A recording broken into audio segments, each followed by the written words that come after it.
right, fire it up. Just do your thing here, bud. Nobody's any better at this than you are. Have fun, take a deep breath. Give him hell at the end. Good luck to you. Fight like hell like we do every week. You are the best here. Brett, be affirmative. You told me to get on.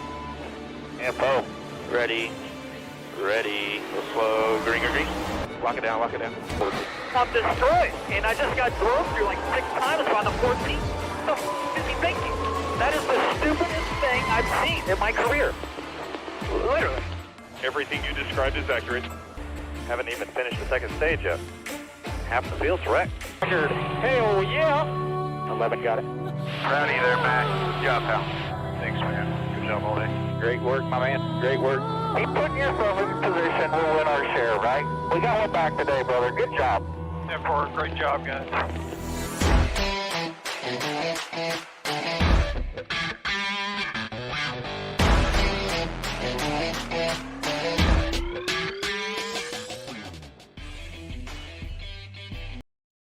And welcome back to Racing in the Draft. My name is Mark, and welcome to week 2. Hopefully you got a chance to catch the Daytona 500, or at least caught the highlights. Yeah, they decided to wreck a lot of cars. And a lot of cars they did wreck. The cars held up actually fairly well, at least the outside of the bodies held up fairly well, I thought. But definitely had some issues with the new single lug nut tire, or wheel. Some issues with tires and not having the inner lining in this tire anymore. Joe Logano ended up with a flat and couldn't get his car to move. Alex Bowman had the same issue. Justin Haley had an entire tire come off, which then wrecked his wheel. We had a single lug nut failure that caused entire wheel to come off of a car. So we got some growing pains going on with NASCAR right now, but all in all, I think the new next-gen car lived up to the hype. I think it's a really cool car to watch on the track. I think it handles not super well, but that's what we want. We don't want a car that is just strictly on the rails, because that's kind of what we had in the last generation of car. And in my opinion, I mean, I still love the racing, but I thought it get drawn out and boring a little bit, where I think these cars have some characteristics of being a little bit loose sometimes, a little bit tight sometimes, and it really takes the crew and the driver to finesse this car and get it to do what it wants, or what they want it to do. But either way, Daytona 500, huge rating success for TV. It beat out the Olympics, it beat out the NBA All-Star Game. So big home run for NASCAR and the TV ratings. So really happy to see that. Hopefully, if you played your fantasy or DraftKings and you won the lottery and picked the right guys to finish up front, we'll take a look at that in just 1 second on who actually made the optimal lineup. I did not see anybody, and even the Millie Maker on DraftKings, have the optimal lineup, but a lot of people were close. Surprisingly, the one person who did win the $1 million Millie Maker on DraftKings had 2 cars that were 2 laps down. So that tells you how messed up the field ended up being at the end of this thing. But lots of wrecks. Our Kyle Larson, our NASCAR champion from last year, had trouble.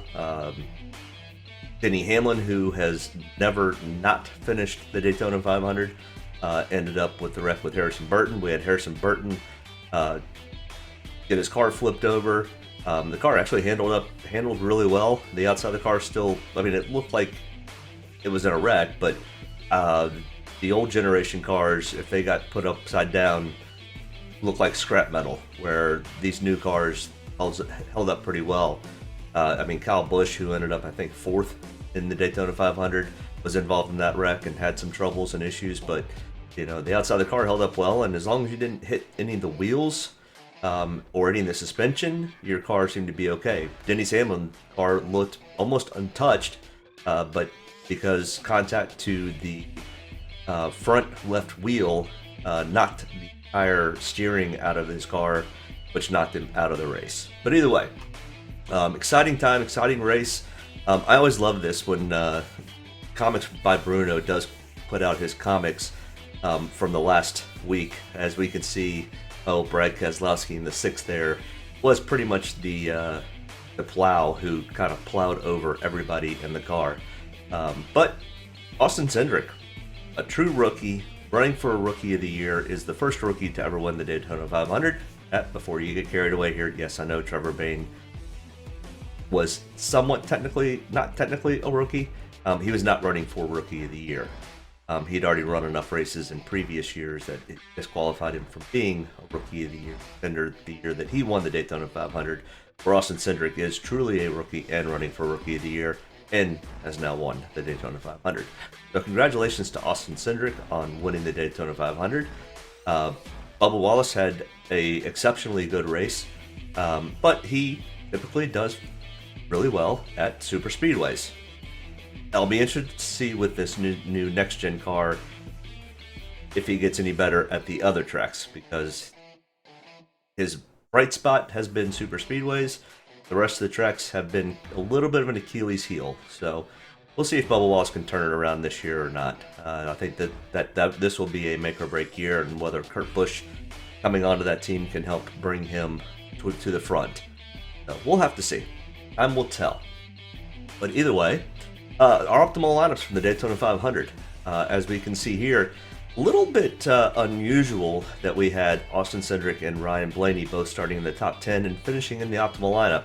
That has not happened in the last 3 years or 6 races at Daytona. So a little bit of an interesting mix-up, but as predicted, Eric Almirola starting 38th, finished 5th, was in there. David Reagan 34th to 8th. Daniel Hemrick 33rd to 12th. And Bubba Wallace 16th to 20th. So all those guys were probably predicted to have pretty good DraftKings days, and they did. I did not see the Austin Cindric play happening, which definitely cost me a little bit. I still ended up doing okay for the weekend. I think I pretty much almost broke even between the 3 series. But either way, not much change from the optimal lineup to the optimal lineup challenge that I run throughout the entire year. Same drivers, only have 1 entry into that optimal challenge lineup. Okay, last year, so we're headed to Auto Club Speedway. We're headed back to the West Coast. So we went to LA, we went to Daytona, now we're going back to LA. We're just right outside of LA in Fontana for the Auto Club, or actually, no, the Wise Power 400 at Auto Club Speedway. It is a large oval. There's only 2 track types that are large ovals. Yes, you could say Daytona and Talladega, and I mean, pretty much all of them are large, but large oval is 2 miles in length.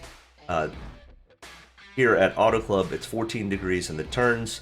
Race length is actually the same as the Daytona race at 200 laps, so the Dominator points are 140. The only difference here is we will have guys who end up actually running a decent amount of fast laps, and you also have guys that will run mini lead laps. Where at Daytona or Talladega, where they're pack racing type formation, you'll have guys that will lead a lap, you'll have another guy to lead a lap, and somebody from 4th place will come up and lead a lap. Here, you'll have guys that will get out front and stay out front for 25, 30, 35, 40 laps at a given time until they come in for pit stops, and then the order gets shuffled up a little bit unless the person who was leading had a big enough lead and their pit crews do a good job and they get back out front again in first. So typically we see more Dominators and Dominator points being something to watch. Typically we're going to be looking for 1, maybe 2 Dominators to have in our lineup, at least 3 probably place differential guys, and then maybe a value or finishing spot pick will be somebody that we target this week. Now, qualifying and practice are back, so we do not have any qualifying orders for this week. So practice and qualifying will be held on Saturday. I'm not going to go into details of all what it is. They'll practice for an hour and a half, 2 hours. They'll go out and they'll qualify, and that'll give us our starting lineup. That will happen before 5 o'clock on Saturday, so I will be going live, at least on YouTube for now. It'll get posted on Rumble also and Facebook right afterwards. So if you want to catch the live version, check out my YouTube channel. If you just want to catch the recorded piece of it, check out on Rumble or Facebook or any of those other platforms. So, just to let you know, as we start to break down these drivers and pricing and all that, we do not have where they will be starting in the race. So to get that and the place differentials and who my picks for dominators may be and who my place differential guys, come back and check me out on Sunday morning. I'm hoping to go live between 10:30 and 11. This is brand new to me, so I'll have to try to figure it out in my schedule to make sure when I can go live, and I'll get more consistent as time goes. So the real reason you're here is to break down these drivers and pricing and their stats and facts and history at Auto Club Speedway and Michigan. Now, we haven't raced at Auto Club Speedway for the last 2 years. We took last year off. They did get the race in 2020 done before coronavirus hit and shut down the world. So we do have stats from the 2020 race, nothing from 21 because they didn't go to LA because it shut down. And we're back here in 2022. So it's been actually 2 years that track has sat out in the blazing hot sun of Southern California, which gives it more wear, which these cars and the tires are going to end up probably wearing more. Now, they are going to put a resin down on the surface, and they are going to drag tires across the track, which means they pretty much get some pickup trucks with about a dozen or so tires behind it and drag rubber into the track. It helps. It's kind of interesting to see, but either way, top of our list here, no surprise at all, our points or NASCAR champion from last year, Kyle Larson, priced at $11,600. As you see, the question mark for his starting spot, we don't know that. But with his stats in the past that we're going on, he is power ranked at 9th week. I expect Kyle to run probably fairly well. There's a lot of question marks about how well, because this next-gen car's pretty much leveled the playing field. I still think Kyle Larson's probably one of the best drivers in the field, along with Kyle Busch or Chase Elliott and those types of guys. They just have natural talent. You can put them behind the wheel of almost anything, and if the cars are equal, they're gonna be some of the top drivers. So I expect Kyle Larson to do well. How well? That's gonna be determined. So these power rankings are based a little bit on last week's results, past results at this track, past results at Michigan. All those are taken into account when looking at this. So don't necessarily go that, ooh, Kyle Larson 9th. That's not like Kyle Larson. It's hard to tell. We're still real early in the season, and we're still real early with this next-gen car, but I expect Kyle Larson to probably finish close to the front. Now, if Kyle Larson ends up qualifying 20th, he will be almost a shoo-in. If he is starting from the pole, I don't think there are enough laps here for him to lead fast laps for me to qualify him anything better than 9th. But time will tell. Check out Sunday morning. All right, next in line here, we've got Chase Elliott, 11,100. I didn't go over Kyle Larson's stats. He has one win here at Auto Club in the last 5 races, 2 top 5s, 2 top 10s, 3 top 20s, a 34.1 DraftKings average, and a 15.0 average finish. He has raced at Auto Club 7 times with that 1 win, 3 top 5s, 3 top 10s, and 4 top 20s. His stats are really good here. I expect Kyle Larson to be somebody who may contend for the win. Depends on where he's starting on if we taking him, at least in DraftKings. If he's starting up front and you're playing NASCAR Fantasy Live, probably definitely a shoo-in to take. Next in line here, Chase Elliott, 11,100. 10th on the power ranking, and in the last 5 starts at Auto Club, he has 0 wins, 1 top 5, 2 top 10s, and 4 top 20s, a 43.8 DraftKings average, an 11.8 average finish. He has started at Auto Club just those 5 times, so the stats don't change. 1 top 5, 2 top 10s, and 4 top 20s. Next in line here, we've got Denny Hamlin at 10,700. Power ranking of 6. And Denny does have 0 wins here at Auto Club, but does have 1 top 5, 4 top 10s, and 5 top 20s, a 50.9 DraftKings average, and a 7.6 average finish.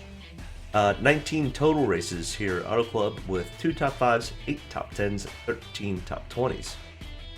Kyle Busch, here's our number 1 power ranking for this week. Kyle Busch at 10,400 does have 1 win in the last 5 starts with 4 top 5s, 4 top 10s, 4 top 20s, 60.5 DraftKings average, which I think is the highest DraftKings average this week, and a 7.0 average finish. I think somebody does beat him on average finish, but 60.5 DraftKings average is pretty stout for this week. 22 total starts here at Auto Club with 12 top 5s, 16 top 10s, and 17 top 20s. Next in line here, we've got Ryan Blaney at 10,000, and he is power ranking at 8th this week. No wins at Auto Club, but in the last 5, he does have 1 top 5, 2 top 10s, and 4 top 20s, a 37.4 DraftKings average, and a 15.6 average finish. He has only raced here 5 times, so those stats don't change. All right, our next driver here in our next grouping, Martin Truex Jr., 9,800. Second on the power ranking, does have 1 win in the last 5 starts. Second, 2 top 5s, 3 top 10s, and 4 top 20s in the last 5 starts at Auto Club. 58.3 DraftKings average and 11.6 average finish. Very similar to Kyle Busch's numbers. And 20 total starts here, does have that 1 win, 2 top 5s, 7 top 10s, and 13 top 20s. Next in line here, we've got William Byron, 9,600, 11th in the power ranking this week. He has only started 3 times here at Auto Club with no top 5s or top 10s, but does have all 3 finishes in the top 20. 44.1 on the DraftKings average and a 15th place average finish. Joey Logano, 9,400, 5th on the power ranking, and in the last 5 starts at Auto Club, he does not have a win, but 4 top 5s, 4 top 10s, 5 top 20s, 50.9 DraftKings average, and a 5.6 average finish. And I think that may be the best average finish. We'll have to check with Brad Keselowski. He has a really good average finish also, but we'll do that in a minute. 14 total starts here at Auto Club with 6 top 5s, 7 top 10s, and 10 top 20s. Kevin Harvick, 9,200, 3rd on the power ranking. Does have, in the last 5 starts, 2 top 5s, 3 top 10s, 4 top 20s, 37.9 DraftKings average, and a 12.6 average finish. He has raced here 27 times with 1 win to his record, 8 top 5s, 14 top 10s, and 20 top 20s. And Alex Bowman, the winner the last time they were at Auto Club Speedway, priced at $9,000 and power ranking of 7th this week. 3 starts in the last 5 races at Auto Club with 1 win, 1 top 5, 1 top 10, 2 top 20s, a 37.8 DraftKings average, and a 10.8 average finish. He has 5 total starts here. There were 2 years where he took off or didn't have a ride or cup ride for 2 years. The 2 years prior to that, he racing, I think, Dale Earnhardt Jr. with concussion protocols. But either way, Alex Bowman in his total 5 starts, stats really don't change. 1 win, 1 top 5, 1 top 10, 2 top 20s. Our next batch of drivers is Kurt Busch at 8,800, 13th on the power ranking. Does not have a win here, but 1 top 5, 2 top 10s, 3 top 20s, a 25.6 DraftKings average, and a 16.2 average finish. Kurt Busch has raced here 27 times, tying Kevin Harvick for most starts at Auto Club that are starting this weekend. And out of those 27 races, he's got 7 top 5s, 13 top 10s, and 21 top 20s. Next in line, here's Brad Keselowski, 8,600, 4th on the power ranking. In the last 5 starts here, he does have 4 top 5s, 5 top 10s, 5 top 20s, a 25.6 DraftKings average, a 4.6 average finish. So that would be the best average finish of all current drivers at 4.6. 12 total starts here at Auto Club with 1 win, 5 top 5s, 6 top 10s, and 7 top 20s. Next in line here, we've got Tyler Reddick, 8,400. Tyler has only started once here at Auto Club and has a power ranking of 14th for this week. In his 1 start, he has an 11th place finish that gives him 1 top 20, and he got 40 DraftKings on that one start. Next in line, Ross Chastain, 8,200, 19th on the power ranking, has 3 total starts here at Auto Club, with only 1 top 20, a 27.5 DraftKings average, and a 24.7 average finish. Hence the reason why he 19th power ranking. Next in line here, Christopher Bell, who has had just about as rough of a start to his Auto Club career as Ross has. Christopher Bell's only started once here and has a negative 9.4 DraftKings average, no top 20s, and a 38th place finish for that one race. I expect Christopher Bell to probably improve his stats this weekend. How well? Time will tell, but I expect him to be much improved over that 38th. Alright, next grouping here. Starts with Austin Dillon at 7,800, 15th on the power ranking. In the last 5 races at Auto Club, he has 3 top 10s, 3 top 20s, a 23.8 DraftKings average, and a 14.8 average finish. Austin has raced here 7 total times in the Cup Series with 3 top 10s and 5 top 20s. Alright, next is Chris Buescher at 7,700, 24th in the power ranking, and out of his last 5 starts at Auto Club, 2 top 20s, an 8.6 DraftKings average, and a 24.8 average finish. He has raced here 6 total times and has 3 top 20s record. Austin Cindric, our Daytona 500 winner from last week, and finished in the Xfinity Series in 2nd last year and was previous Xfinity Series champion. Austin's a heck of a driver. I expect him to probably do fairly well this weekend, but this will be more of a true test for Austin Cindric and that Penske bunch to see how if they can keep up their momentum. Momentum in the sport is big. So with that, he has a 17th in the power ranking. Without his win and without that momentum, he probably would have been 25th on the power ranking. But winning last week always helps. The 17th in the power ranking, no stats for him other than kind of what I already said, but he's priced at 7,600. Depending on where he qualifies, depending on if you think much of him. All right, next in line here, Eric Almirola, 7,400, and 12th on the power ranking. And out of the last 5 starts for Eric, he has 2 top 10s, 3 top 20s, a 36.7 DraftKings average, and a 14.6 average finish. He has started a total 13 times at Auto Club with 2 top 10s and 5 top 20s. 7,200 and kind of in the same boat as Austin Cindric. Does not have any starts at Auto Club, so we don't have any information, hence giving him the 26th power ranking. These guys that are highlighted in yellow, as you can see in the top left in his box,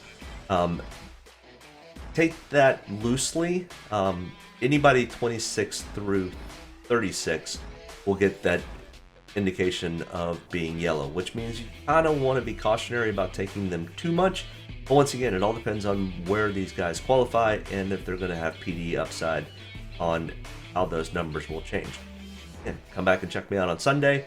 I will have all this updated with qualifying, practice, and new power ranking numbers. Okay. All right, next in line here, we have got Bubba Wallace, $7,000 and 28th on the power ranking. And as we can see, Bubba doesn't do great at these type of tracks. 3 total starts at Auto Club with 1 top 20, a 6.8 DraftKings average, and a 25.7 average finish.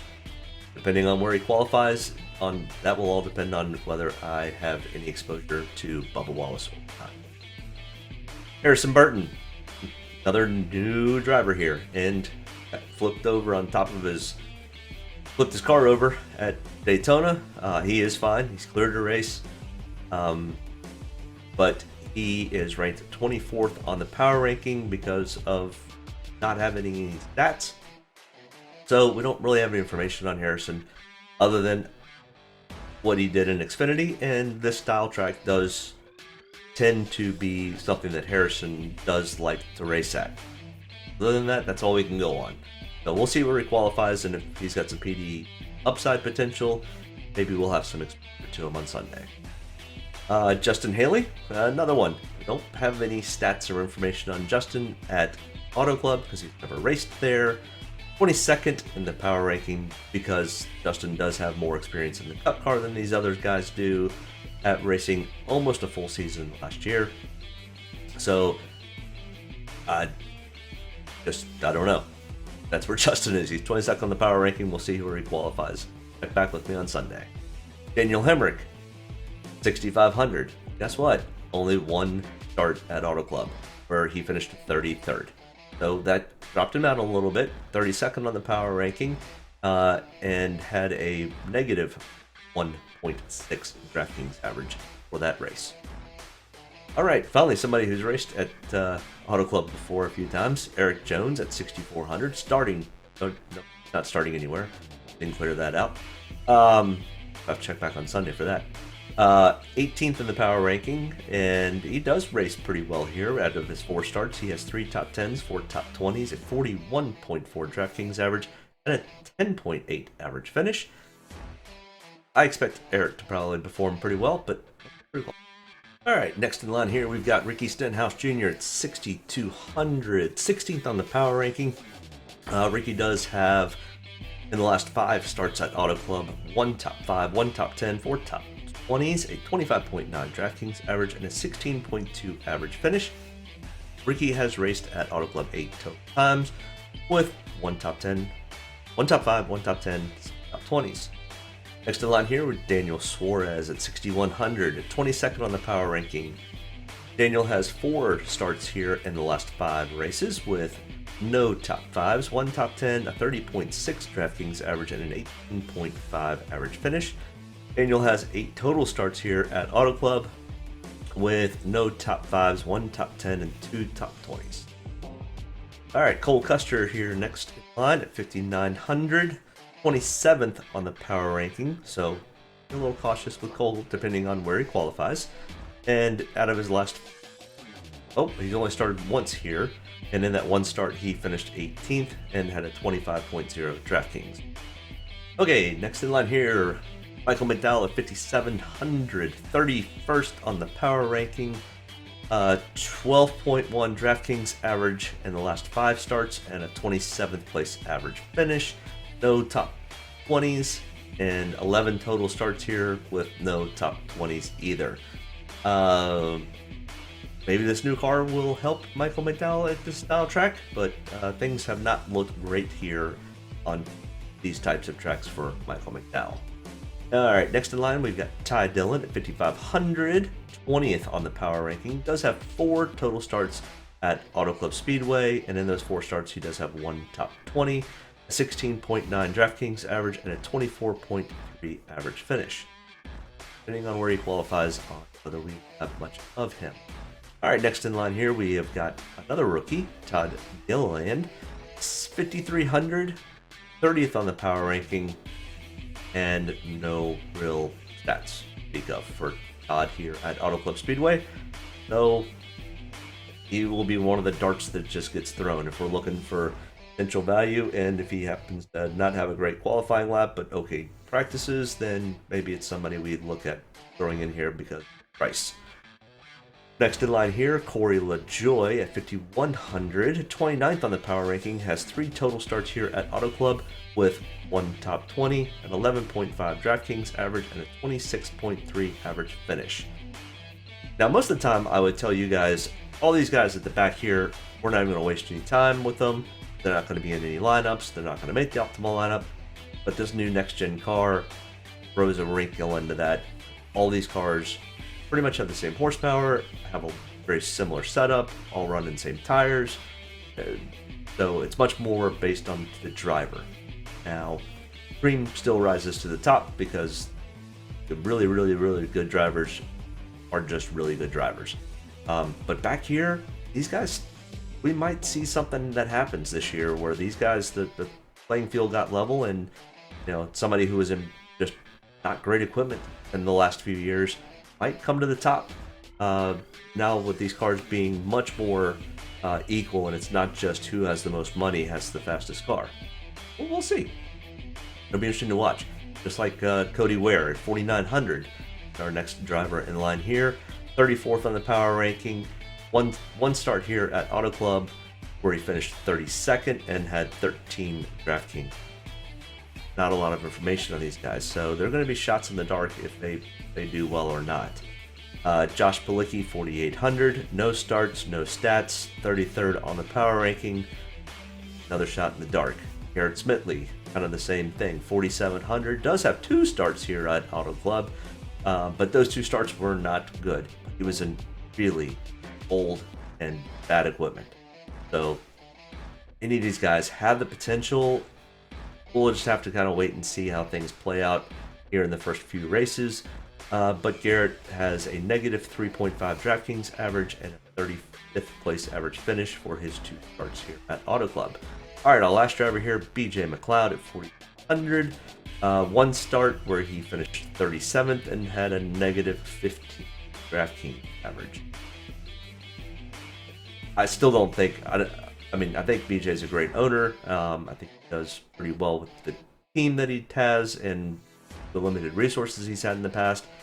I'm not sure BJ's all that great of a driver, but we'll have to wait and see where he qualifies and see if it might be somebody that we need to fit in, try to fit in some of the higher price guys depending on qualifying. So make sure you check back with me on Sunday when I do my next video. All right, let's look at some optimal lineups from, we're going to go to Michigan because we raced there last year and in 2020. But our first one from last year at Michigan, these tracks are almost identical, other than one's in Southern California and one is in Michigan. The banking's the same, the track layout's the same, they drive almost identical. So you can really compare these 2 tracks when putting the lineups together. Hence the reason why I have them here and showing you the optimal lineups. At the 2021 race at Michigan, we had one dominator, being Chase Elliott, who started second, led 68 laps, and ended up finishing 8th. But we did have 3 guys that were considered place differentials. So pretty much anybody that moves at least over 10 spots, typically closer to 13 to 15 spots, gets classified into this matrix of place differential. So you had like William Byron starting 18th, finished 2nd. Christopher Bell from 28th to 13th. Chase Briscoe from 21st to 11th. Chase Briscoe was probably more based on his pricing that got him in the optimal lineup, but you got to have some cheap guys to run the expensive guys. So that's kind of the play. So 3 place differential guys, 2 value guys, and value guys are anybody that's $7,500 or less in pricing, and 2 just good finishers, which would have been William Byron and Kurt Busch. When I say finishing guys, people who finish in the top 5 is the people that I'm counting in that stat. All right, so our fall Michigan race in 2020, we had 1 dominator, 3 place differentials, 3 values, and 3 finishers. And we had $500 left on the optimal lineup for the total 50,000 pricing. We only had to spend $49,500. I like to point that out because it shows a lot of times, like last week, the optimal lineup was 46,000 or 45,900 was all that was spent to make the optimal lineup. So a lot of times you may not have to spend all of your money to make it a great lineup or the optimal lineup or even cash a lineup. So just keep that in mind. Most of the time it's typically within the $500 to $1,000 savings range, what we're kind of looking for, sweet spot. But in Michigan, we had 1 dominator. The 2020 Michigan race, we had 1 dominator, 3 place differentials, 3 values, and 3 finishes. The 1 dominator, Kevin Harvick, started 3rd, finished 1st, and led 92 laps. All right, so when we go back and look at Auto Club, we have to go all the way back to 2020 in the spring. In March of 2020, or COVID hit, 200 laps again, but we had 1 dominator, 5 place differentials, 2 values, and 1 finish, and we had $300 left on our salary. But Alex Bowman, starting 3rd, finishing 1st, was our dominator. He led 110 of the 200 laps. And look at these guys. I mean, place differential plays huge in this because we're not running 400 laps, 500 laps. Martin Truex Jr. from 38th to 14th. Denny Hamlin 28th to 6th. Ross Chastain 27th to 17th. Tyler Reddick 19th to 11th, and Eric Jones from 29th to 10th. And the 2019 Auto Club, we had one Dominator, 2 place differentials, 2 values, 2 finishing guys. Kyle Busch started 4th, ended up 1st in complete domination, and then led 134 laps. Denny Hamlin from 6th to 7th, Ryan Blaney from 10th to 5th. So not a lot of place differential in this. I mean, even Ryan Preece starting 26th to 23rd got him into the optimal lineup, but that was all due to pricing. Same thing for William Byron back in 2019. He was only 6,900. I think that may have been his rookie season, but started 22nd and finished 15th. So a little bit different, and we did end up spending all $50,000. So out of the 4 lineups we looked at, 2 of them we spent all the money, and 2 of them we had $300 and $500 left over, respectively. So the average salary over the last 3 races at Auto Club has been $49,867, or the equivalent of $133 left over. The total average points for 6 drivers was 365, and the average starting spot was 19th. So we're really looking to hone in on that 1 or 2 Dominators, and probably 1 driver who finishes top 5. May not lead a whole lot of laps, but just has a consistently good run in the top 5 all day. And then 2 or 3 place differential guys. So very important that you watch qualifying and practice, and then back in here and check out my breakdown after the qualifying session. But either way, in those 3 races, Martin Truex Jr. found himself in the optimal lineup twice, along with Denny Hamlin, Kyle Busch, and William Byron. Alex Bowman, Ryan Blaney, Chase Elliott, Ross Chastain, Tyler Reddick, and Eric Jones all each made the optimal lineup once. We can look over to the right-hand side here and see that the average starting spot, Kyle Busch starts up front and can run up front. He's going to make that optimal lineup along with Alex Bowman and Chase Elliott. The rest of these guys were all place differentials. But, with that being said, we'll have to see what happens with practice and qualifying. One other reminder is Kyle Busch, when he does have a chance to hone and tune in his car with practice and then has qualifying, Kyle Busch is way better than what his stats showed last year and in 2020 when they were not having practice. They were literally just unloading and going racing. It took him too long to dial in his car, but if he's got a chance to dial that car in during practice and qualifying, Kyle Busch typically will run better. Just keep that in mind. We'll probably hone in on that a little bit more Sunday. So once again, reminder, check back with me live on YouTube on Sunday. I will be trying to figure out how to do a live on YouTube and Rumble at the same time. I would prefer to be on Rumble, but it's a little slow on the uptick, and it's a little tougher to go live with the software that I have currently. I'm hoping that they get that fixed soon, because I really enjoy being on Rumble. I get some decent questions from you guys on Rumble, and I appreciate you checking me out. Make sure you do hit that like and subscribe button. But on Sunday, we'll be breaking down all the qualifying and practice speeds, who are our best choices for Dominators, place differentials, and finishing value guys. But either way, I appreciate you tuning in to my pre-qualifying breakdown of the drivers for the Auto Club Speedway Wise Power 400 for Sunday's race. And hopefully I see or you check me out again on Sunday morning around 10:30 or 11 in the morning.